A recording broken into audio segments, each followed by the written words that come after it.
মেয়ে হিসেবে আমি তো এটা চাইবো আমার একটা সুন্দর ভবিষ্যৎ হোক। যাক, একটু দেরিতে হলেও বুঝতে পেরেছো। তবে এর ভিতরে একটা কিন্তু আছে। আমি তোমার থেকে 2 বছরের ছোট। ওইটা সমস্যা না, ওইটা আমি টাকা দিয়ে পুষিয়ে নিব। আমার ওটা নিয়ে কোনো সমস্যা নেই। আমার এখন শুধু লাগবে টাকা আর সুন্দর একটা ভবিষ্যৎ, যেটা শুধুমাত্র তুমি দিতে পারবে। হ্যাঁ, অবশ্যই।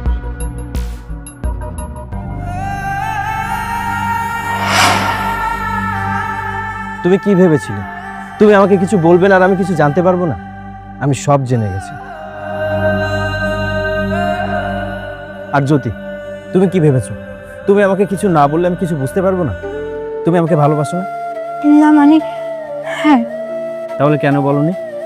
কারণ তুমি তো ওনাকে ভালোবাসতে। দেখো, আসল ভালোবাসা কাকে বলে সেটা দেখো। ও আমার খারাপ সময় আমার পাশে ছিল। ইভেন ও জানতো যে আমি তোমাকে ভালোবাসি, তারপরেও আমার সঙ্গ দিয়েছে, যাতে আমি আমার ভালোবাসার কাছে ফিরে যাই, ওর মানসিক শান্তি হয়। একে বলে লাইফ পার্টনার। ওই আমাকে সত্যিকারের ভালোবাসে, তুমি না। আর বাকি রইল আপনাকে দেওয়া চ্যালেঞ্জের 10 লাখ টাকা। ওয়েট,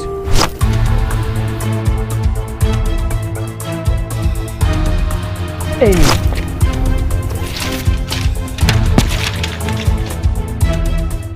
টাকা আপু।